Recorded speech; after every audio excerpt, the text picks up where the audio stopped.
was it? Chapter number 14? No, 13 13. it was. 13. Yeah. So now, see, one second. I think I haven't shared. Yeah. So there are two main topics here. First is corporate governance, and then the internal controls. Fine. So corporate governance, as they have mentioned here, see, is the combination of people that help ensure. I think we are on the same page. One second. Let me do the share again. Yeah. So yes, people that help ensure that the entity is effectively doing the work, policies, procedures, processes, everything should come hand in hand to ensure that the objectives of the stakeholders are being, what do you say, delivered.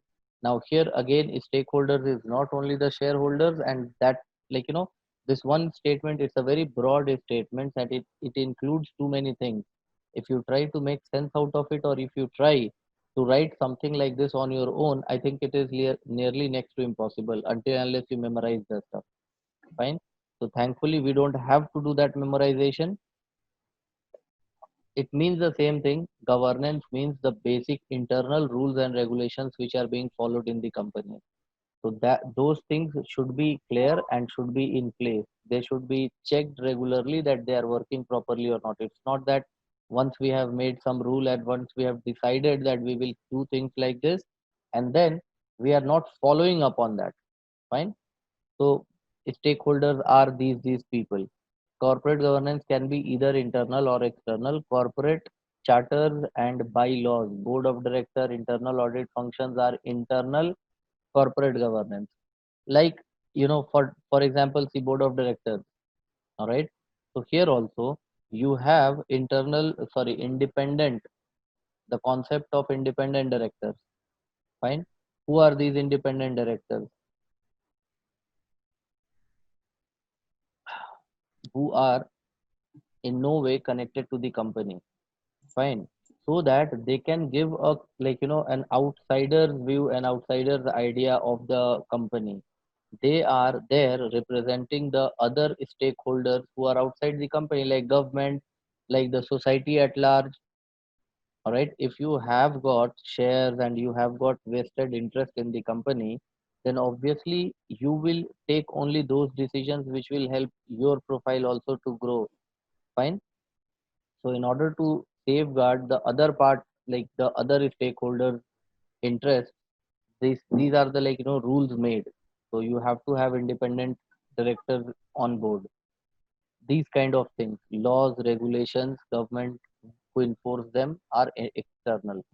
There are other parties who bring this from outside. Now governance practices, see, reflects the organization's unique culture and largely depend on the on it for effectiveness. Now the culture set values, objectives and strategies, define rules and behaviors, measure performance, specifies accountability. All of these things you just have to read once so that when you get this in the question, you can tick these things. Fine. Government, does the culture determine the degree of sensitivity to social responsibility? Like, now they have come up with that actual word, social responsibility. So this is what, like, the governance is mostly important for ensuring that the company is delivering on its social responsibilities or not. Now governance practices may use various legal forms. So what are the legal forms, the structures, strategies? Again, do the reading. I think here we have got something worth reading. This governance, risk management and control, 3 lines. Fine. See, governance applies to all organizational activities, thus its processes provide overall direction for risk management activities. Internal control activities are in turn a key element. Internal control are a key element of risk management. Basically, now again, if we try to understand things from this format, see, the first thing is governance. That is what we want. like it shouldn't be like a lawless kind of organization. So there should be set rules, principles, objectives in place. Fine. Then what are the risk, like risk management here means what are the chances that those rules are not being followed? Fine. So there has to be a group or like something in place which will check that. And then if you find something, then how are you going to control that? Fine. So like through the risk management process, you try to control these activities which are very important for the governance. Fine.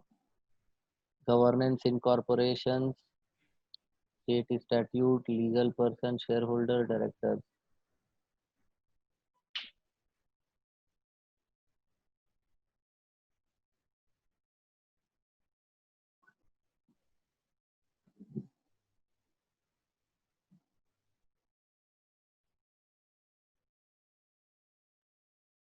One second. Governance expectations.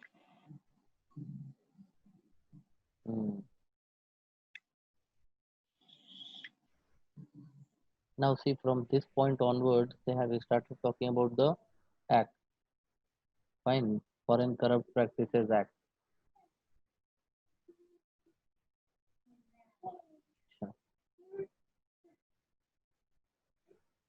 So this is what we have to understand. Fine. Now see, first of all, I want to understand from you guys what do you understand or what do you understood by governance this far? Hello. Yes, yes. Yeah. So governance, because all of you are working somewhere, I mean, so you must be having some idea. You may have witnessed something in your organization. Specific rules and ethics used in the day-to-day operations Mm, okay. Okay. What else? of a business entity. Hmm? Of a business entity. Okay. Yeah. They are good checking the process and Acha, add have or delete wherever some they HR see. activities, some effective communication things, anything like that in your office? For me, they are just checking the process, daily process, and they suggest to add or remove anything necessary. See, I'll tell you now because while going through all these pages, it is like really horrible. They have written too many things here. Fine, and I mean, I'm just reading, so I don't feel good about that. I'll tell you few things. See, the concept of corporate governance. All right. See, somebody is on the top. He is the boss, and then somebody like there is a hierarchy, right, of power. Yes. Yes. All right. Now the point is that these things shouldn't be what do you say misused. Fine. These things, these power controls are given to different segments so that the work can be done in a proper way, and it is very important. Like for example, if your manager has got no extra power than you, then obviously there are people who will not listen to him. Mm. Yes. Fine. And it will become very difficult for him to do any work or to get any work from you guys. Okay. So that is why these power balances or distribution is important. Now the point is that these things shouldn't be misused. All right.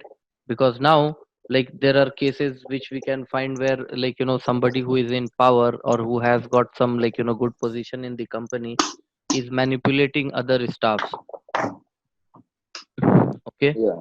That is one thing, that is one point. Similarly, other maybe not internal, some external parties you are trying to manipulate to get your work done. For example, bribing a official, government official.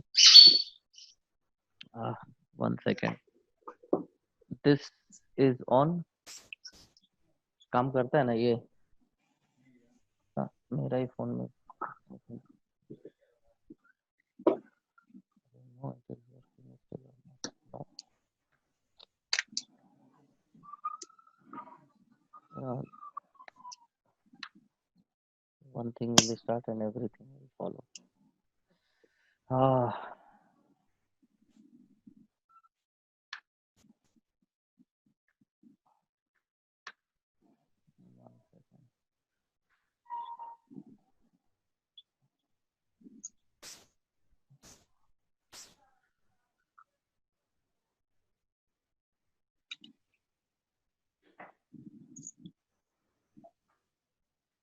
no.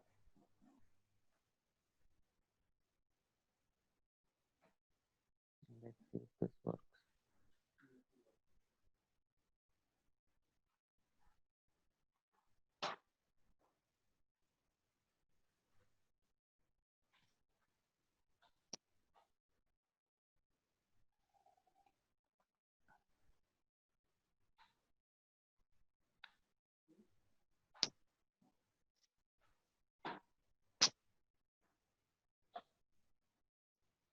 On. अभी इसमें नहीं आ रहा है. अरे यार, there is some problem with this. At times it works and at times it doesn't.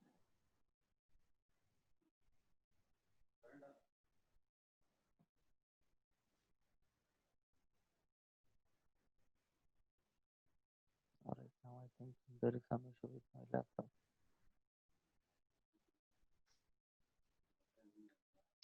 Something. It's not taking charge now.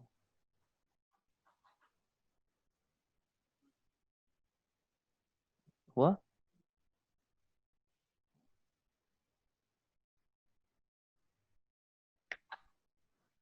Allah. Okay. Again, last try. Let's see. I think yes, it works. Finally. चलो ठीक है भाई. Finally. Okay, fine. Okay. So, yes. Now there has to be some rules, some method just in order to check that these people who are having immense power in the company, all right, they can be checked that they don't get involved into any kind of like Fraud. malpractices. Okay. It can be anything. It's not only about fraud. It can be anything. Fine. For example, like, sexual harassment in the office, that is also a case. For example, lobbying is a problem. All right. Mm. So, like, whoever is powerful, so I will have people in my lobby, my kind of people. Whoever like doesn't agrees with me will be fired. All right. So things like this. Fine. So these things were getting too common with the advent of this hire and fire rule. All right. These things were getting too common. Point is, we cannot live with them. We cannot live without them. All right. So you need to give some power to the officials. All right. And if those powers are being misused, then again you have to stop them also. So from there, this concept of corporate governance, all right, has come in. And lately, not lately, now it has been like last 20 years, this thing have been too much discussed and too much evaluated, right? It's very difficult to put this into one box or one definition. Fine, because you cannot talk about this directly. Fine, see, now currently we are talking about some direct issues, some direct problems, and this is okay, this is understandable. But then the way they write it, okay, they are not directly addressing to the point. They are writing about, okay, there should be legal form, there should be structural reform. Now, what do you mean by structural reform? These are heavy, heavy words, fine, which has got so many meanings that it has become meaningless. Fine. Procedure. So what do you mean by procedure? There are many meanings of that procedure word, and when you put it in some kind of definition, like here it was given, where is it? The first page. See, people, policy, procedure. What do you mean by this? Like when you are writing procedure here, what procedure are you talking about? Okay. So, like, they have given such a broad definition that obviously everything will come under this blanket. Fine, I understood. But then it is very difficult to understand one thing out of all of this. Like what exactly does governance means? When you read all this, it is very difficult to decode that. Okay.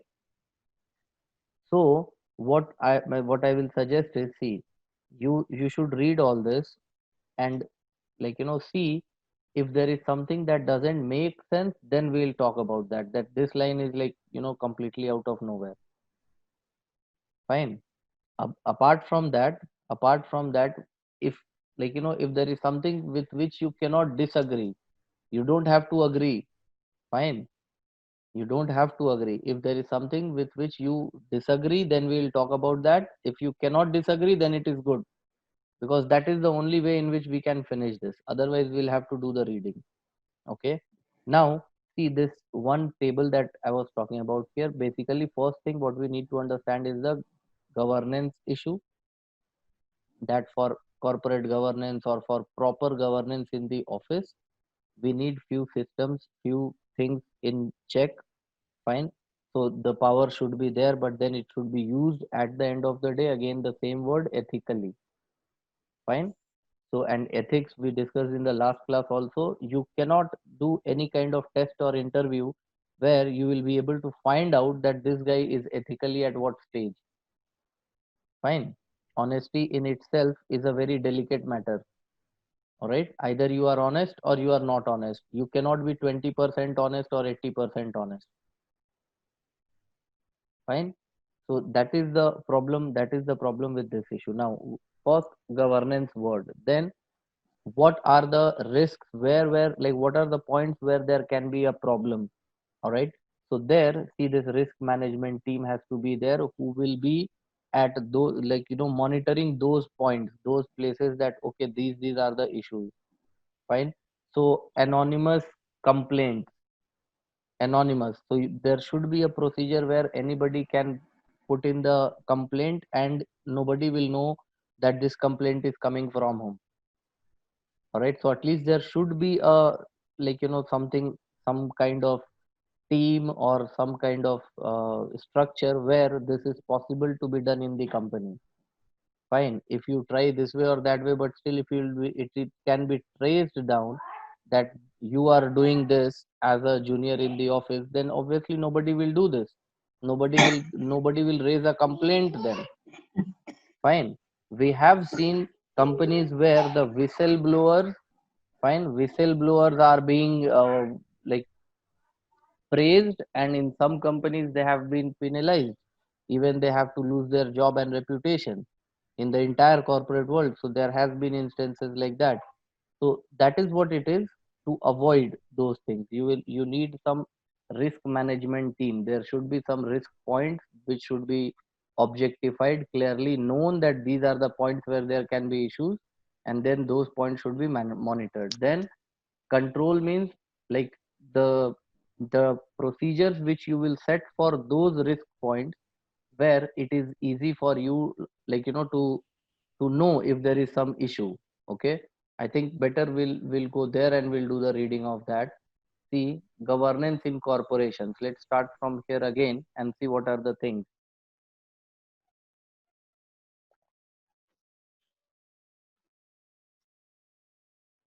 So here, unlike a sole proprietorship or a general partnership, a corporation is a legal entity created under the statute. All right. So government has given this rule or this powers that you can create a separate legal entity by yourself, which will be known as a company. Okay. Now, the corporation ordinarily is treated as a legal person. Fine. Corporation are governed by shareholders, owners who elect the board of directors and approve fundamental changes in corporate structure. Now, directors establish corporate policies, adapt bylaws, like whatever rules are there, and elect or appoint corporate officers who carry out the policy in a day-to-day management of the organization. So till here, it is all about like how a company operates. Okay. The shareholder is the owner. Shareholder will appoint the directors. The directors will appoint the other officers, all right, who will be looking after all these day-to-day management activities.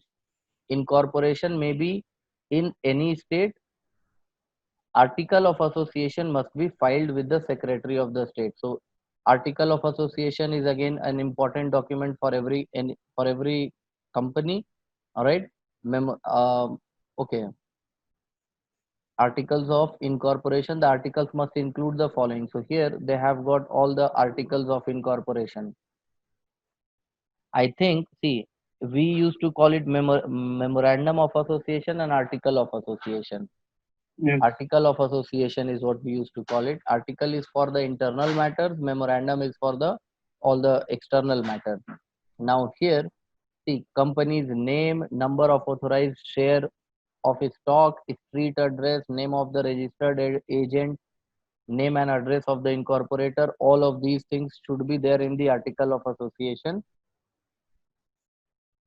I mean, okay, see, they are talking about governance in corporations. I think basically what they are trying to tell us is how does a company governs itself. So, like here, they have given us a list of things that how it is formed and who are the people who are like making these rules. Till now, we are talking about that only. Okay, bylaws govern the internal structure of the operation. Initial bylaws are adopted by the incorporator, and then they may contain any provision for managing the business and regulating the entity affair that does not conflict with the law of the article. So basically, for bylaw, basically here it seems it means that for everything there is like we don't have rules. So for things for which we don't have rules, which rules are supposed to be followed? All right. So the corporation will come up with that list. Personnel policies and procedures are integral. They influence the control consciousness of personnel. Okay. Corporate governance process. How is this corporate governance done? Fine. First of all, Okay. we are talking about what are the rules and who are making them, and now we are talking about what is the process in which you try to do the governance. So, has two major components. These are the things like see that you will have to understand. The two major components: strategic direction and oversight. Last time we saw the question, so specific things can be taken out from here and asked.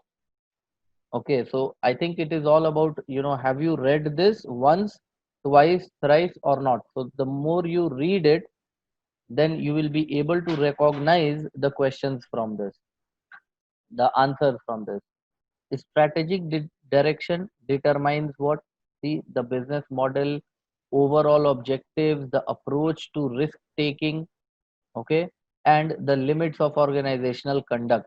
The limits of organizational conduct, to what extent you can go. Then oversight is the governance component with which internal auditing is most concerned.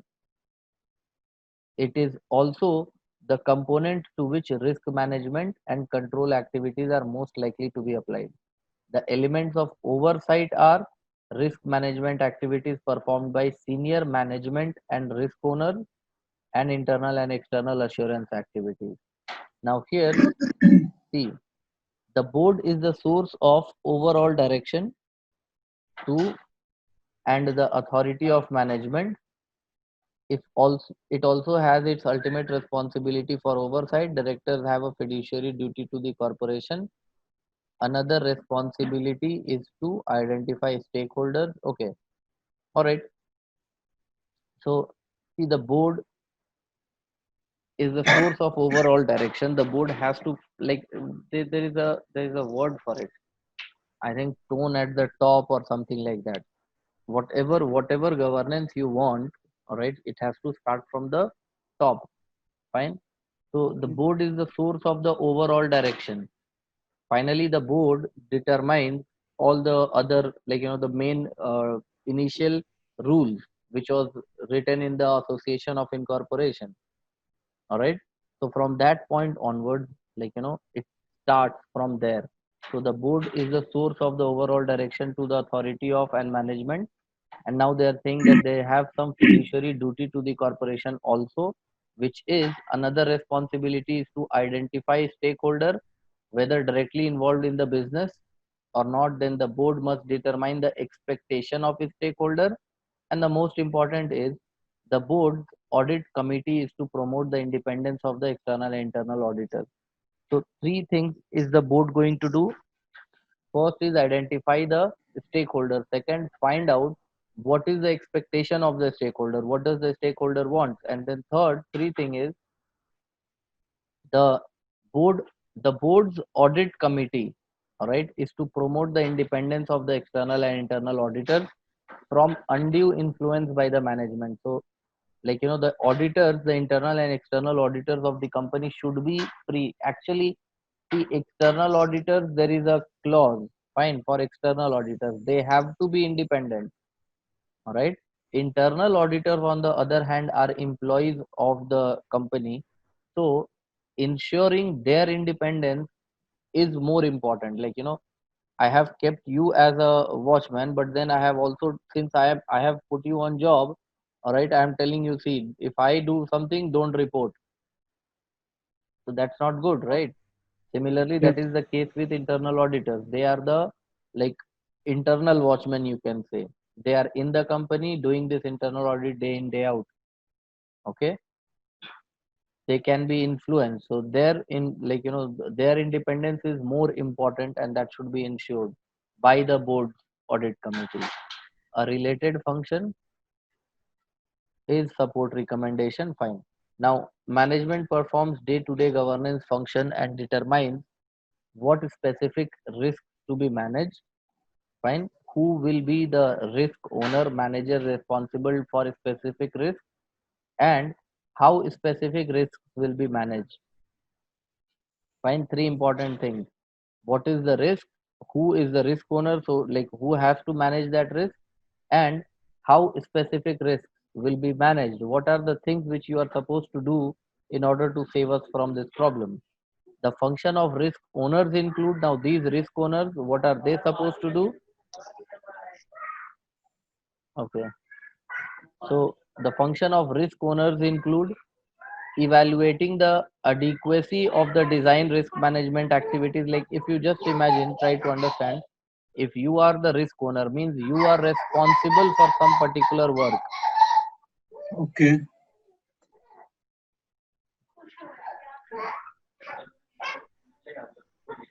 uh, so yeah, risk owners, fine. If you are responsible for something, then what are the things you are going to ensure, or what are the things you are going to see? Fine. See, first thing is the adequacy of the design. Like, I have put you responsible for something, and I haven't given you tools to deal with that problem. Fine. It means, like, you are being treated as a scapegoat. I know this problem will happen, and in order to like avoid that, whatever you need, I haven't provided you. Adequacy of the design of the risk management. Then obviously you will, like, you will complain, and you will raise your voice against that. That, see, this is the issue. First fix this, then only I'll be able to take this responsibility. Correct. Then determining whether risk management activities are operating as designed. First, the design, that what is that, if I am taking responsibility of something, first thing I would like to see is that how is this thing supposed to be done. If there is a problem in that, obviously I will have to report. All right, I would like that to be designed as per, like, my satisfaction. Then establishing monitoring activities. Now, if I'm okay with the design, if I understand that, okay, this guy will come here, he will do this task and go, this is how it is supposed to be done, if I'm okay with that, then how can I monitor that this guy is doing the work as it was told to him or not? Fine. So that is the third point. Fourth is ensuring that information to be reported to senior management and the board is accurate, timely, and available. Fine. So whatever is in my control, I just need to ensure that I have made my report and what is supposed to be in that report, and I have handed it over to the management in time. Think about it from that responsibility point of view. I think you guys are okay with accounts work, so you can take that also. Like, let's say if I make you as a manager, accounts manager, and I tell you that, see, your responsibility is to publish the reports, financial reports, in time. Okay, so I want all the final year ending to be closed on, let's say, 15th February. All right, I have given you a task, responsibility, duty. Fine. And then, for doing all this work, let's say you need, like, a team of 10 accountants. I haven't given you those 10 accountants, I have given you only 5. So you will have to, like, come up, because see, this risk owner is you. So the responsibility of this work is on your head. Fine. So first, before taking this responsibility, only you will see that, okay, how is this supposed to be done? You are asking me to get this done. Okay, how is this supposed to be done? If you are okay with the design of it, if you want some amendment, you will ask for it. If you are okay with that design, then the second thing is, how am I going to do the monitoring? Like, how will I see that those people are doing that work properly or not? Fine. And then if you are okay with that system also, then the final thing is that you have to ensure that on a timely basis, whenever this is supposed to be done, you are making those reports and you are presenting. Like, for example, if you see that this report cannot be prepared till 15th, all right, don't report this on 14th night, that tomorrow I won't be able to submit. All right, whatever Alright. the issue is, report that in advance.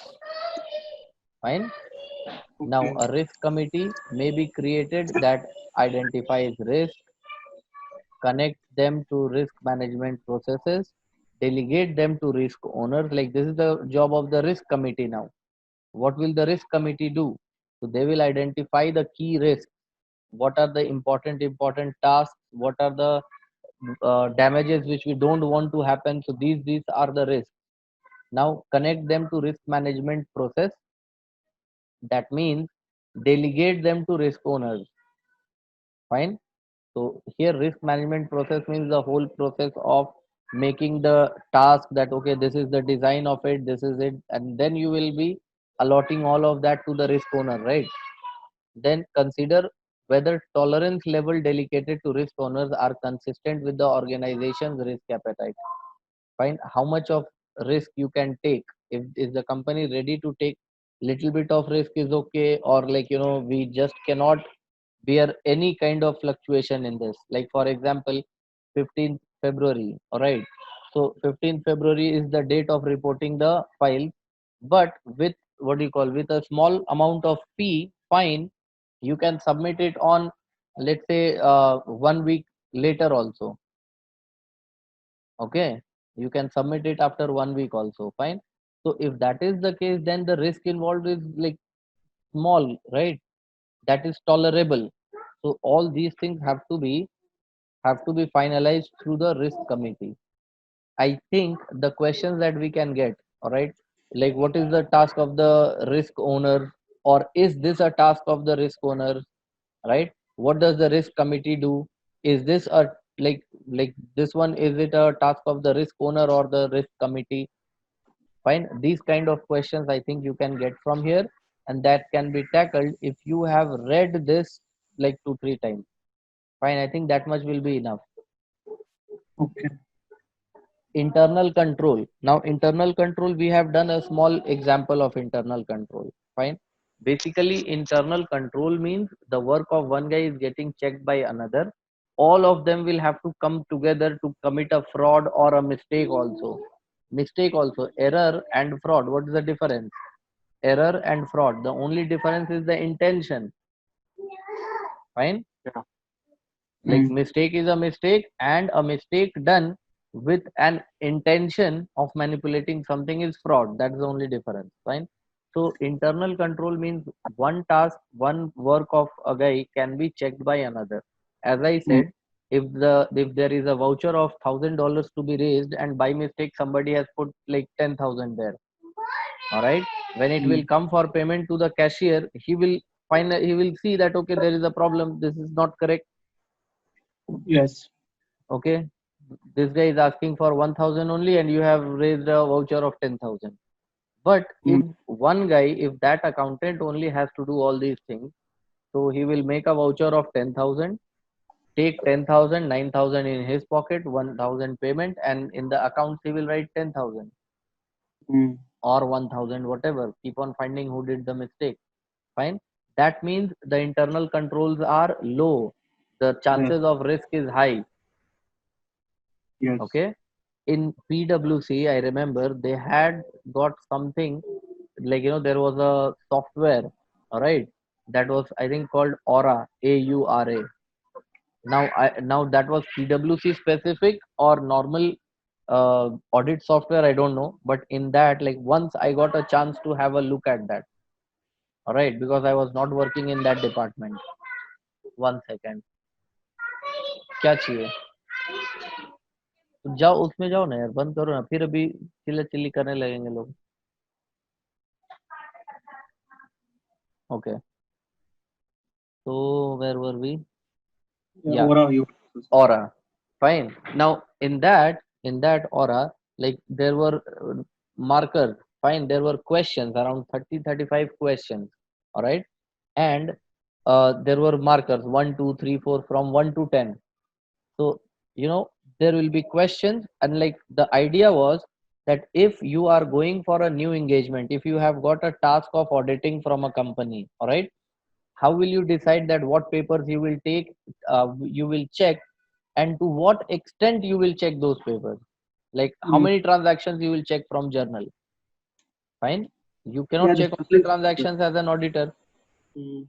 So what you do is you take that list of questions, all right, and you go and first do a checking, and as per that check, you, like, you tick that how much points you will give. All right. So Mm. those questions were about internal control questions. They have made some, like, their own format. So is this a control in check or not? Point number 1 to 10, how much points you will give. So, like, there must be a rule. The rule must be applied. Fine. And the rule must be continuous, like, it is continuously applied.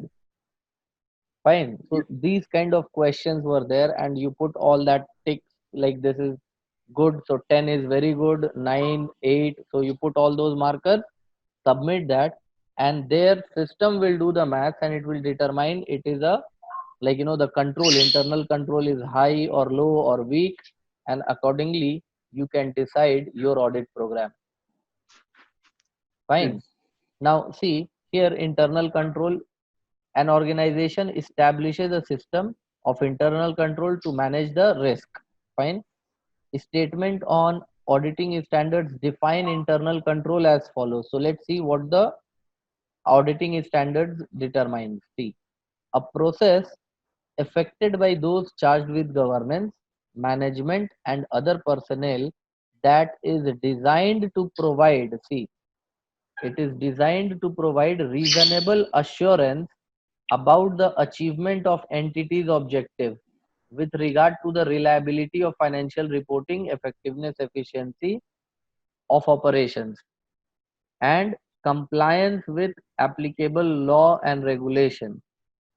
Internal control over safeguarding of assets against unauthorized acquisition, use, or disposition may include controls relating to financial reporting and operations operations objectives. Fine. So I think again, see, in one sentence they have put too many heavy words. All right.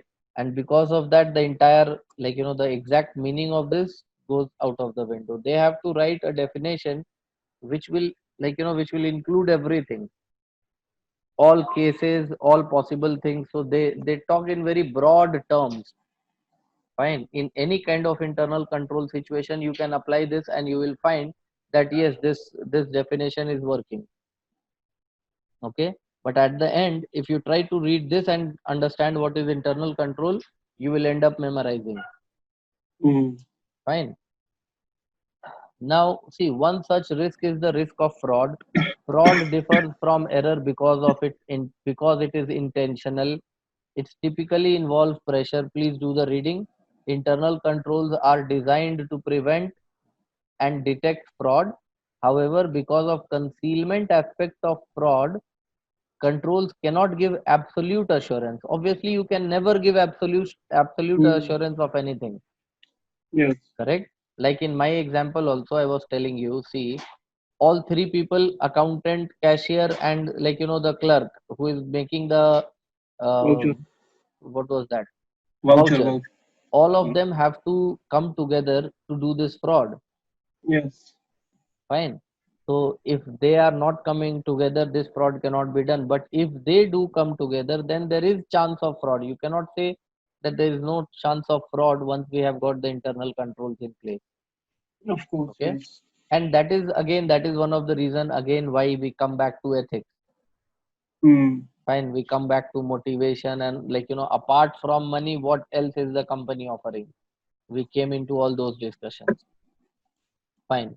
So control must be cost beneficial and all that. Obviously, see, controls must be cost beneficial. They should not have an adverse effect on the efficiency of or profitability. For example, might review work schedule. Okay, whatever this is, one line answer of this is that obviously these controls shouldn't be so costly that because of that, like, we are talking about risk. There may be a profit or a loss, but then to avoid that, you have installed such a heavy equipment or what, like, whatever system which has increased the cost. I was like, I could have lost $10, or I may not have lost $10, but then the system that I put in place is costing me $50. Yes. So, like, you are spending more than what you are saving. Rizwan, I think इसको खोल दे, घुस जाएगा अंदर वो। सबसे परेशान है ये खोलने के लिए साइड से। हाँ, चिड़िया है, समझ नहीं आया इसको। Alright, so now see from here, Foreign Corrupt Practices Act.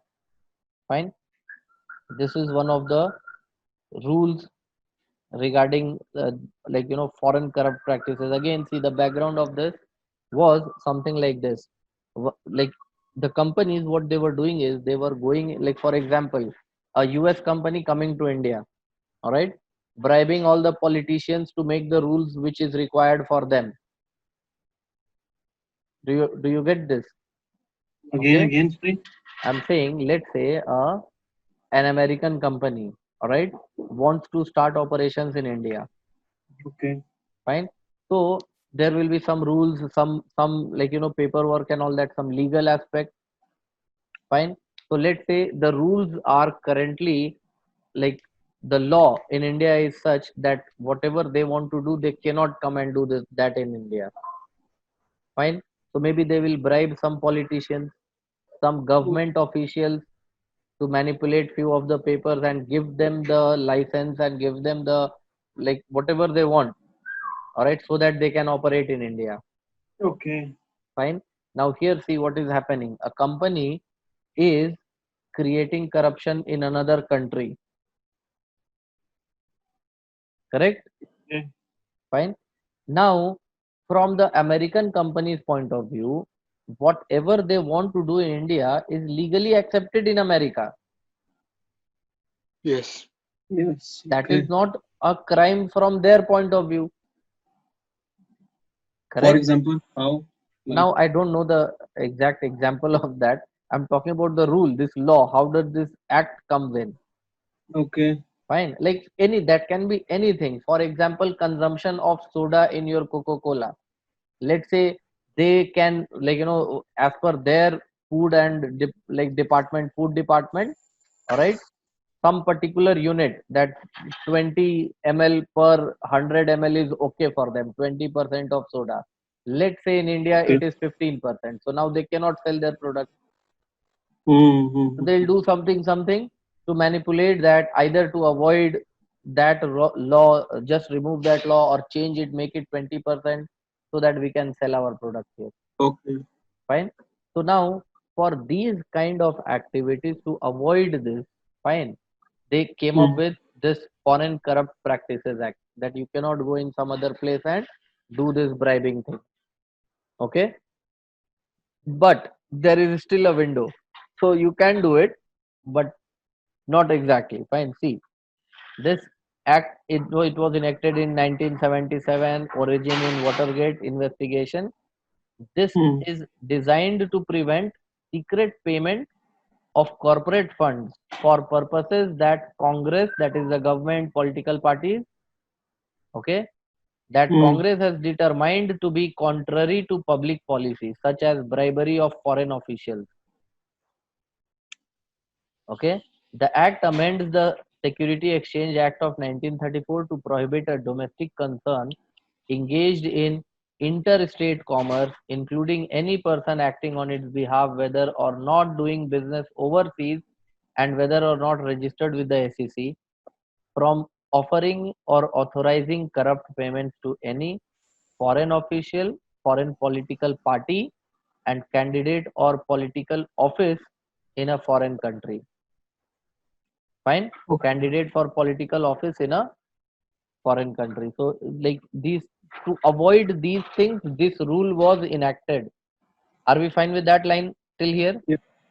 Now, only political payment to foreign government officials are prohibited. Payments to foreign business owners or corporate officers, all right, are not addressed. Fine. So, so for example, like if BMW officials wants to bribe somebody from Mahindra and Mahindra, which is like two automobile companies, that Mm, doesn't comes under this act. Okay. But if BMW tries to bribe somebody who is in the government office, like some road transport minister or somebody, fine, then that is a problem. Then that will come under this act. Corrupt payments are payments for the purpose of inducing the recipient to act or refrain from acting so. Either I want you to, like, this is bribe, right? Why do people bribe? Two reasons. Either I want you to do something that you don't want to do or you are not supposed to do. Fine. Or I want you to not do something which you are supposed to do. Fine. For the purpose of inducing the recipient to act, to do something, or refrain from acting so, that the domestic concern might obtain or retain business, because of which obviously I will have, like a profit in my business. Now this prohibits a mere offer. See, prohibits a mere offer or promise of a bribe, even if it is not consummated. So if you have done a promise, that is also prohibited. It also prohibits payment of anything of value, like I am giving gift, right? Token of hospitality, that is also not allowed. It's not only about money. Fine. Payments are prohibited if the person making them knew or should have known that some or all of them would be used to influence a government official. So if I am making some payment which I know is going to be used for anything, like for manipulating a government official, that is prohibited. Are we fine with this? mhm. Now, foreign officials do not include all these people. Foreign official means these people are already excluded out of it. Do the reading, regardless of, I mean, I hope you understand this is also important, right? As per this act, who are not foreign officials? One, two, three, four options are there. Uh, Fine. okay. So from here, see, regardless of whether they have foreign operations, all public companies must make and keep books, records, and accounts in reasonable detail that accurately and fairly reflect transactions and disposition of assets. Fine. So if some asset transfers have been done, that has to be recorded clearly. All public companies registered under 1934 Act must devise and maintain a system of internal accounting control sufficient to provide reasonable assurance. That now reasonable assurance for what? See, transactions are executed in accordance with, like, this is accounting stuff we are talking about here. Mm, Fine. That if you are publishing some financial reports, okay, so these things are already there. Like when I'm seeing a PL and balance sheet of a company, I shouldn't feel that okay, this is wrong or they may have done something which I don't know, so fine, let's have a look, but don't trust this. It shouldn't be like that. All right. So for that, what are the things? Fine, transactions are executed in accordance with the management general authorization. Transactions are recorded as necessary to the gap or whatever IFRS is being followed. Access to asset is permitted only in accordance with management's specification. Because see again, if, like if there is company A for which you are working and you are going out and doing some promises or stuff which is not known to the company, but the customer who is doing all these activities with you, he is doing this like assuming that this is from the company. Fine. For example, all right, if let's say I'm working for a company, all right, and I am the sales manager. Okay, so I went out and I hired few people as a sales executive for the company on my own, and I am asking them to go and sell the product. Fine. I will put all of that in my name, and whatever commission I will get from that commission, I will give them some salary. Okay, so they are Mm. under the impression that they are working for the company secretly, right? I'm the manager, I'm the connecting point between these two people. Fine. Now, whatever promise I am making to these guys, or whatever promise, like, I may ask them to go forward and do, because these are not officials, right? But Mhm. see, this will, like, the company has this agency and principal thing, right? The company is the principal, and I am working as the agent of the company. If I, like, if I am involved in some fraud related to company's product and stuff, all right, the company is somehow associated and connected in all this, correct? This is also a risk to the company. Fine, I have started a company, I hired you, and now you started doing your own business and own stuff under, like, under my name. Do you understand? I'm like, I'm doing import export. You started importing your personal stuff in my container. So everybody is thinking that, okay, it is my container. Now, in case if there is something wrong found in those containers, what do you think? Like, the company will not be questioned, or who will be liable for that? The The company, of course. company, right? So this is also a risk, and for this also we need to have all those risk management and risk committee. What was that? Risk owner. Mm, Fine, we should have all those things in place, right? So to check yes. this. Yeah, yeah. Now, see here, we have the penalties for individual for each criminal violation of corrupt practices are a fine up to this. These are like important things because these are numbers, right? Can be asked, Mm, can yes. be asked. Fine. So It's for fixed or what? it's fixed, so it can be like it can be asked. And again, as I told you, if you read this 2 3 times before the Mm, exam, like before going for your exam, by that time, if you have just read it in the exam, you have to recognize the answer, right? yes. You don't have to make the answer, or you don't True. have to do any calculation or recall. So I think then it will be mostly easy for you guys.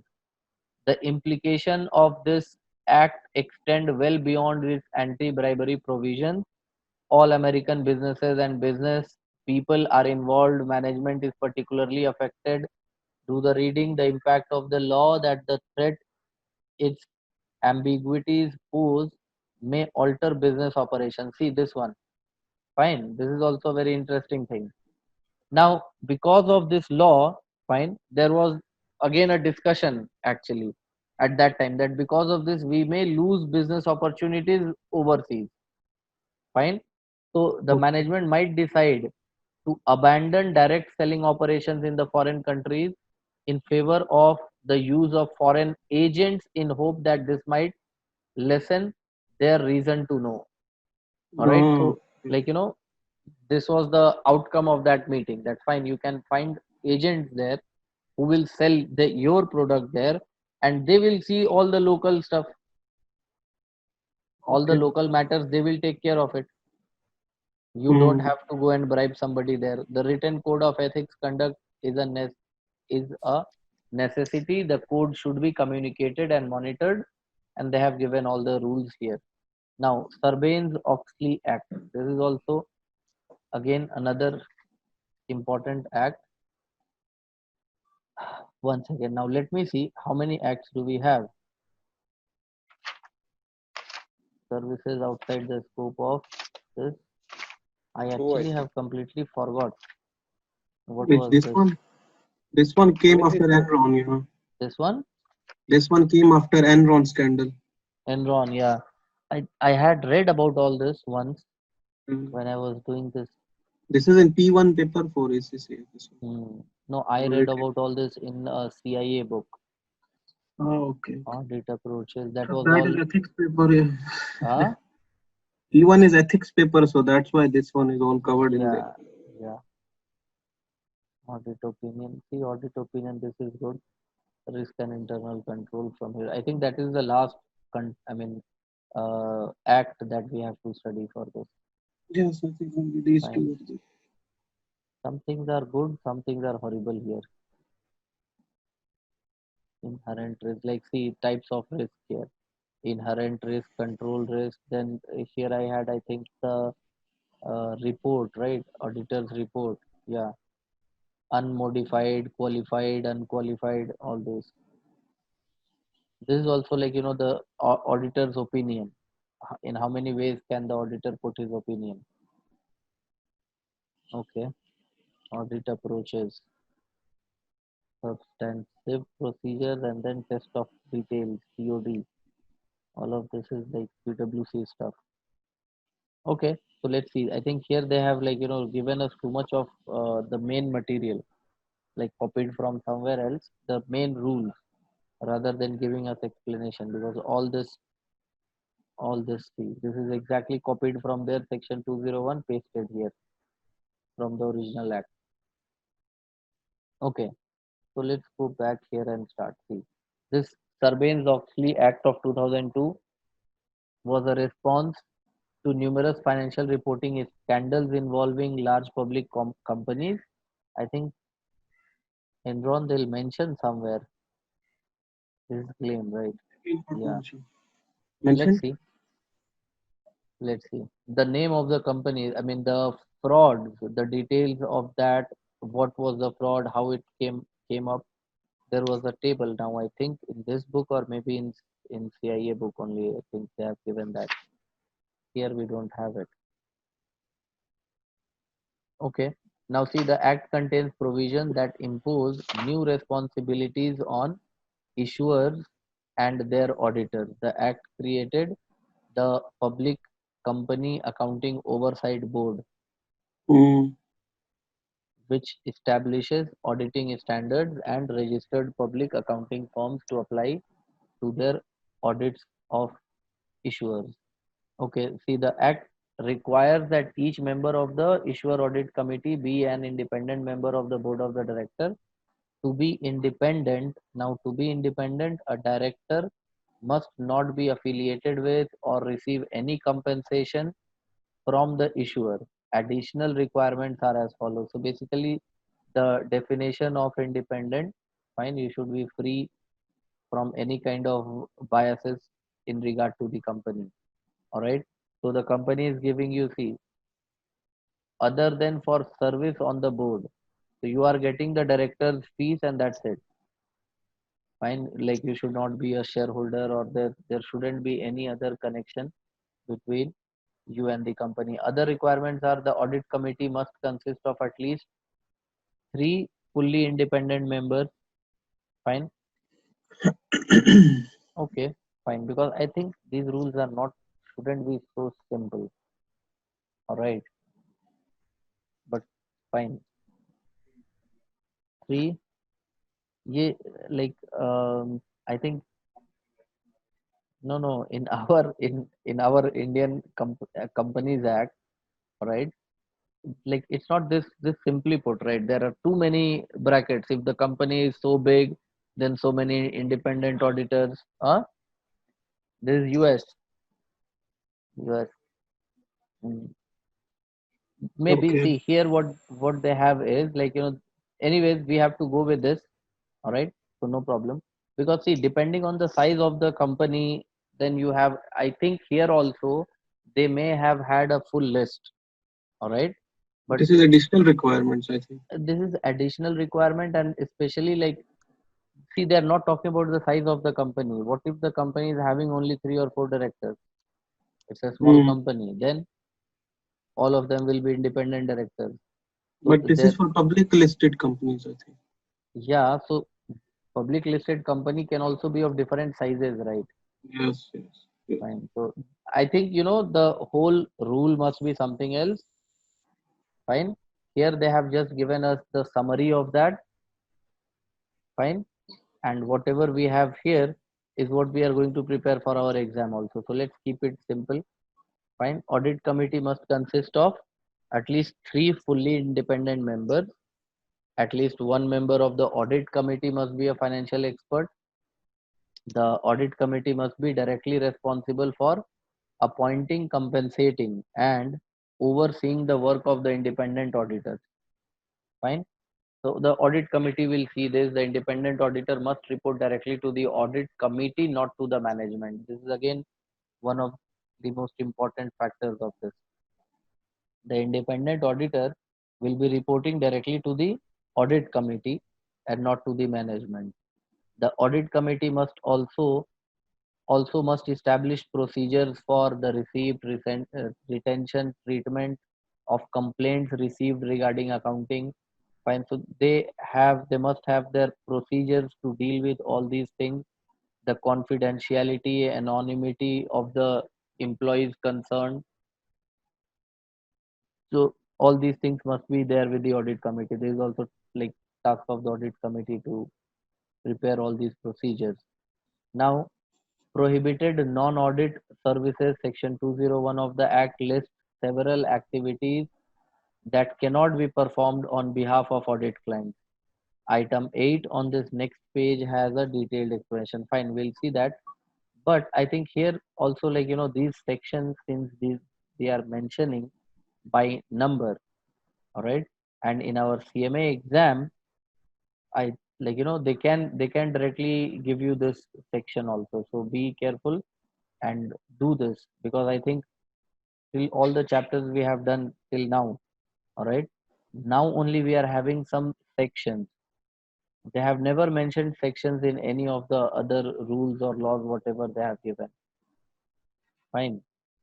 So see here item 8, then section 203 is item 9, section 302 is item 11. So they have given us more details later on. Fine. But I think it is good that if you guys mark this in your book and keep this in mind.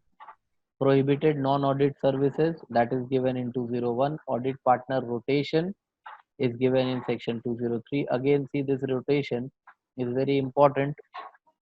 Because if you make a team and keep it for 20 years, they may get too friendly and things may go wrong then, right? Corporate responsibility of a company, that is given in 302, requires periodic statutory financial reports to include certain certifications. Fine. Now, what are these certain certifications we have in item 11? Internal control report, section 404 is the act requires management to establish and document internal control procedures and to include the annual report, a report on the company's internal control. Now see, from this point onwards, this report is to include, these are the things which should be there in the internal control report. Again, important segment that can be asked. I hope you can see this, understand this. Fine.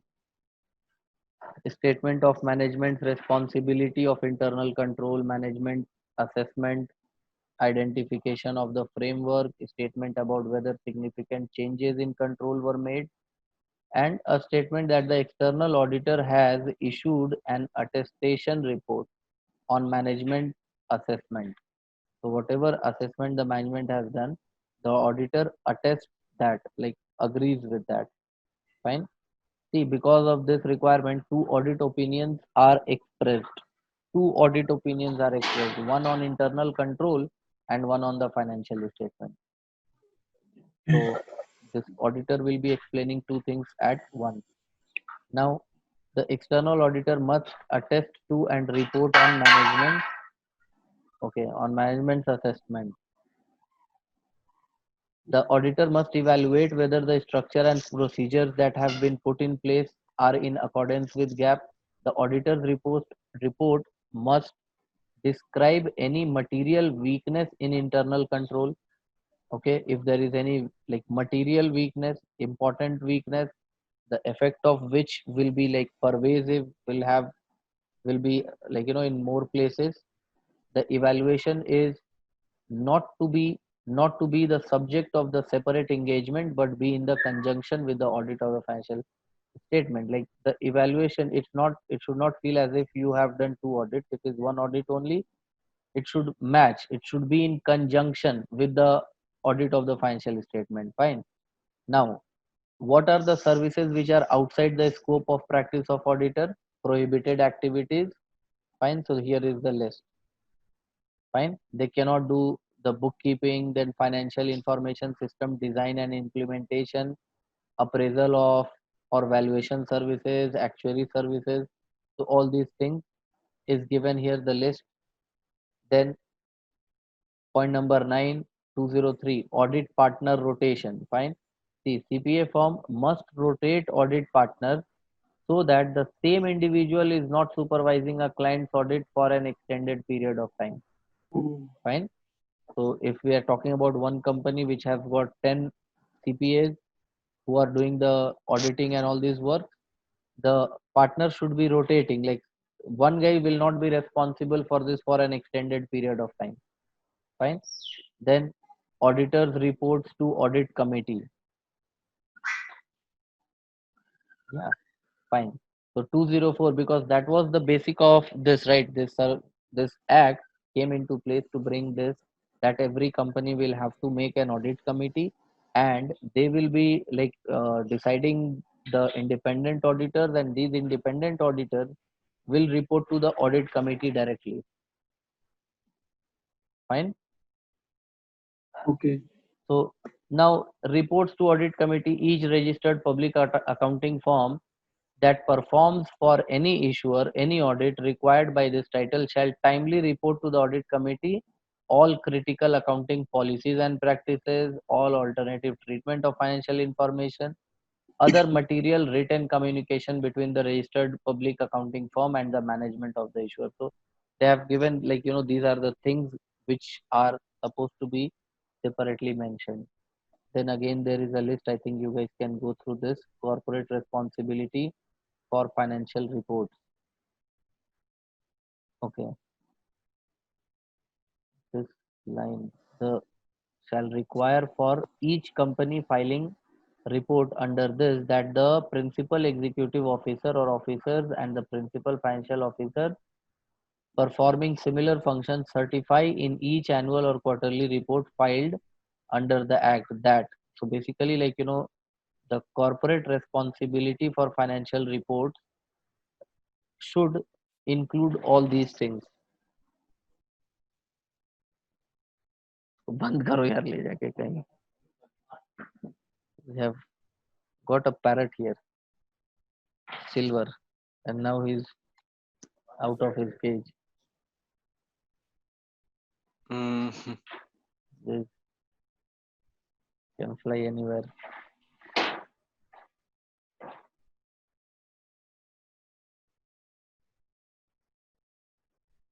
See, Wow. this is not wow for us. This is a problem. What Yeah, happened? even I had before. You also have? Yeah, Very it will, good, Noel, very good. Here, like, humans are it finding will difficult start to in the early survive. morning. What? It will start early in the morning. Yeah, Time you wake up. yeah. Like, currently he's not in mood, otherwise he'll start shouting also. Mm. Who? This parrot makes Oh, too much noise. Like, sometimes when he's in full mood, you cannot even talk. He'll make so oh, much of noise. Anyways, so let's uh, finish this corporate responsibility of financial report. All right. So see, if you are seeing, I mean, as I was saying, PL and balance sheet, you have some kind of faith on that, right? That okay, hmm, this must be correct. Now see, when you are seeing a financial report, these things, these responsibilities are already there. The signing officer has reviewed the report. So whoever has signed, they, like, they have taken their due review. It cannot be like, you are seeing the report, and if there is something wrong in that, and when the, like, when the accounts officer is being asked, he said no, like, I have given something else, this was not the one, though his sign is there. Fine. The auditor sign is there, and no, I don't know. My junior did the work, and I don't know what he did. Fine. So fine, I will review it and I will check it again. So it cannot be like that. Those things we have here. See, the signing officer has reviewed the report. Based on the officer's knowledge, the report does not contain any untrue statement or material misstatement. Based on such officer's knowledge, the financial statement and information represents all material respects the financial condition and result operations. Then the signing officers are responsible, have designed internal controls, have evaluated the effectiveness. Fine. So all these things are already there. Okay. If Mm. you like, they have already done all of these tasks. See, any fraud, whether or not material, whether material or not material, that involve management who have significant role in the internal controls. Fine. So there is no fraud, and all of this we have checked. This is what, that report means. If you are getting a signed report, all these things are already, what do you call, there's a word for it, like, maybe we can say invisible kind of contract. All right, that if I am presenting a report signed by these people, so it means these people are saying that okay, we have checked all these things. Fine. Disclosure of our audit committee, financial expert. Please do the reading. I want to get into this part as quick as possible. See, audit approaches. Fine. There are basic four approaches. Substantive procedures approach means vouching or direct verification. Fine. Applies audit resources to large volume of transaction and account balances without any particular focus on specified areas. Fine. Okay. Basically, these are the starting points of the audit, and then Mm. from here you collect some data and then you do TOD on that details. Then you get into test of details. Mm. Then under the balance sheet approach, substantive procedures are performed on balance sheet accounts with only limited procedures applied to income statement. Fine. Mm. This justification, the justification of this approach is that if the relevant management assertion for all balance sheet accounts are tested and verified, the income reported for the account period will not be materially misstated. The idea behind Mm. this is that if balance sheet is correct, fine, Yeah. then you cannot, there cannot be a big problem with the PL. Mm. Fine. And again, see, profit means what? Increase in asset or decrease in liability. This is Yeah. how you will, explain this. So if asset liability is matching, then it will all be good. This is what your balance sheet approach says. Okay. Fine. Substantive procedure approach means take some transactions and start doing your evaluation from there. Balance sheet approach says take the balance sheet, evaluate the balance sheet first. If it is all good, then it means, you don't need to be too much of, what do you say, serious with the PL. Mostly it will be correct. Fine. The system based approach requires auditor to assess the effectiveness of the internal control. System based, so check the system, forget about PL, balance sheet and transaction. Fine. Check the system, and the system is the internal control procedure. Is that all right or not? Then the risk based approach direct audit resources to appropriate financial statement assertion based on the auditor's assessment of the risk of material misstatement, whether by fraud or error. Fine. So Mm. what, at which point, if there is some issue that can create a material misstatement, find those points first. Those are the riskiest points. Fine. And then do a complete audit of those points, that are they being managed and maintained correctly or not. Fine.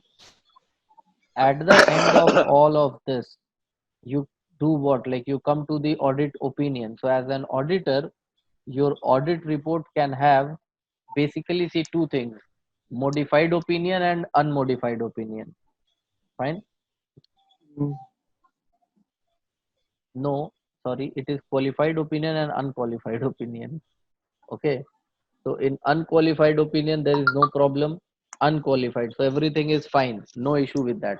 Fine. So if you are doing accounting with some company and you find there is no issue, Okay, then it will be unqualified opinion, everything is fine. See, here they have given a score, audit reports. So four kind of audit reports can be there. The first one, unmodified opinion, is the conclusion that the financial statement are presented fairly in all material respects in accordance with the framework. Fine. Mm. So basically here everything is fine, no Okay. issues. All right. This is also like, unqualified.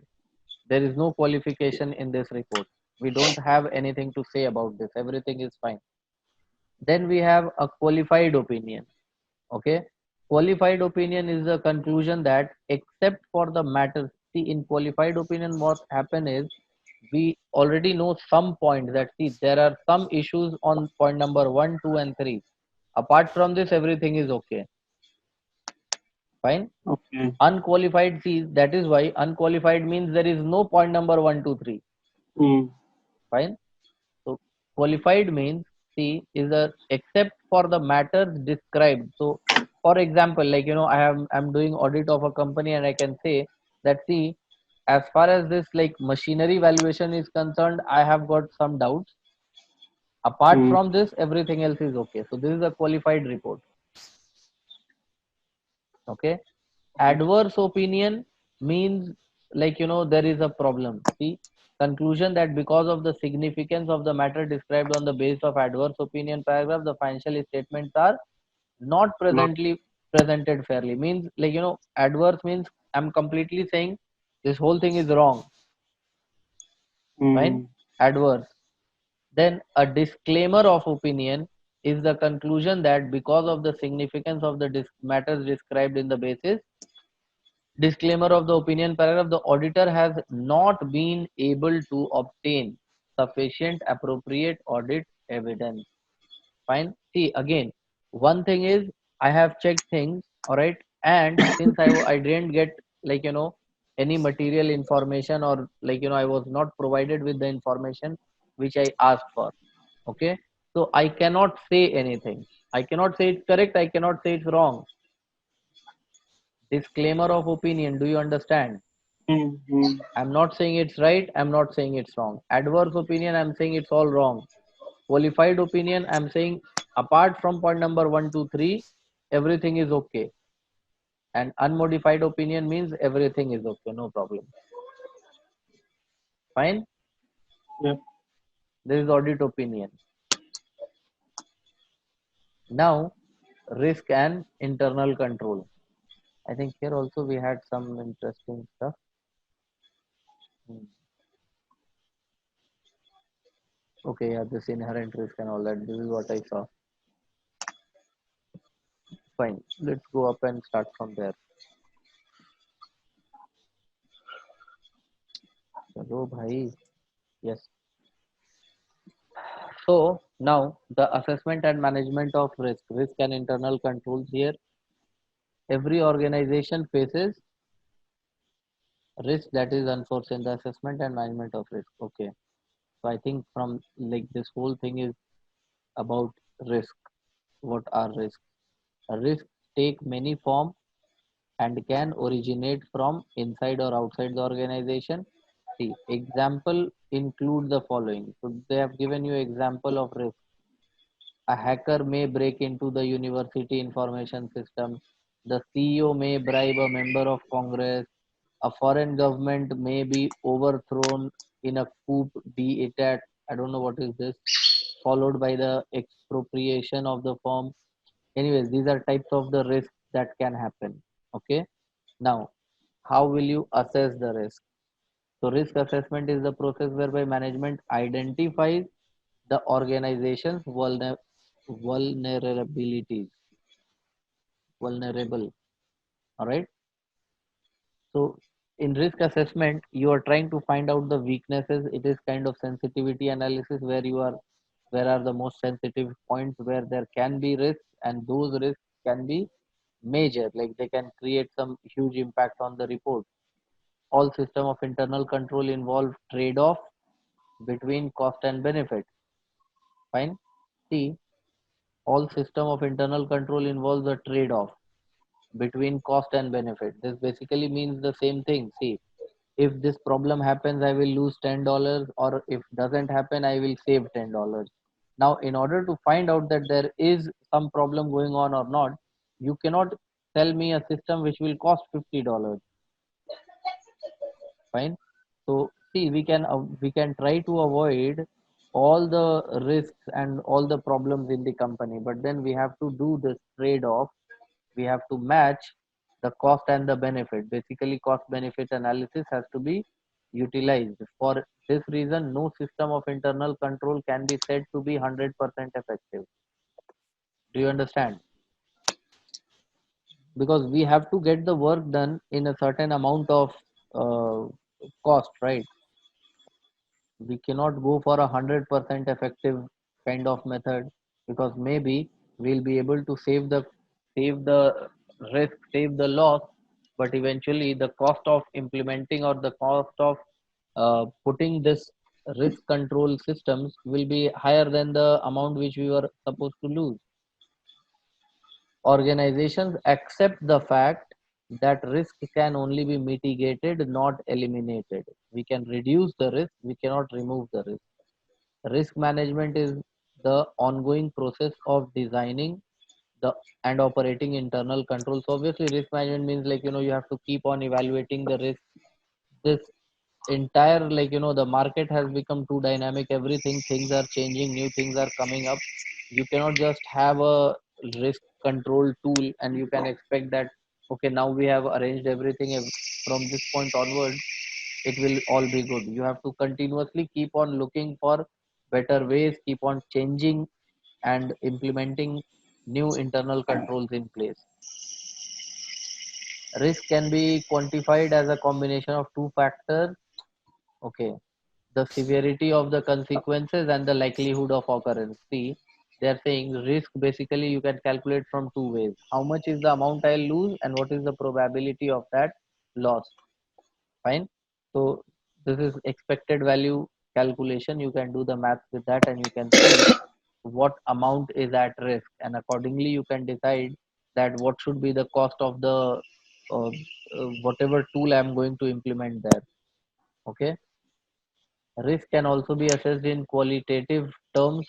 Qualitative, fine. So emotional terms, not quantitative. In qualitative, the event, minor penetration, consequence, annoyance. Likelihood maybe 90% of this. Fine. Unauthorized viewing of internal database. So this is also an event, unauthorized viewing of internal database. Now consequence, you will have public embarrassment, loss of customer confidence. What is the chance of that? 8%. So you can do this kind of calculation also. How they are getting this 8% and 90%? This is unknown to us right now. Fine, they must be doing some of their own math. Okay. Now the audit risk model. The audit risk is defined as the risk that, like, audit risk is basically what? The risk that after doing the audit, still the chances that after doing the audit, still you will not be able to find the issues maybe. Fine. So see that auditor may express an inappropriate opinion on materially misstatement financial statement. The model may be adapted to the system of internal control as follows. So first you'll have to find about the inherent risk, that is the susceptibility of one of the company's objectives to obstacles arising from the nature of the objective, assuming no related internal controls. For example, a uranium mine is inherently riskier than a shopping mall. Like, inherent risk means, uh, how to put that in some other words, like, the risk which is already there. Fine. Which is in the nature of it, inherent risk. Then control risk is the risk.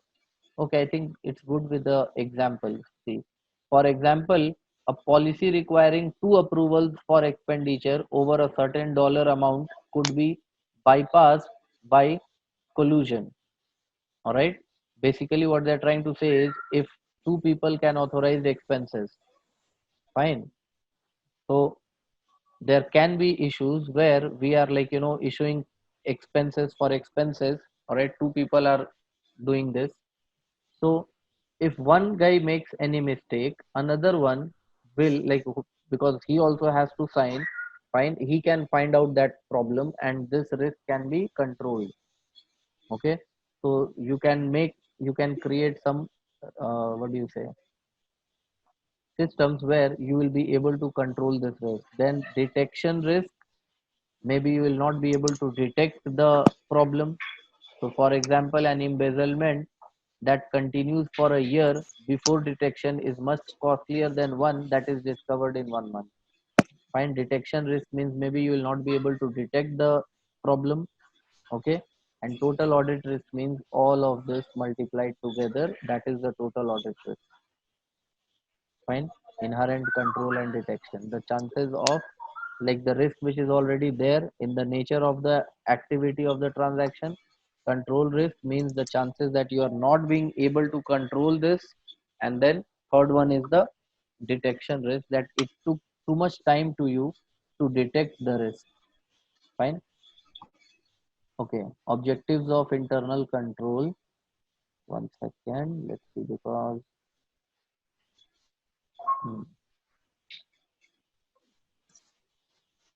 Huh?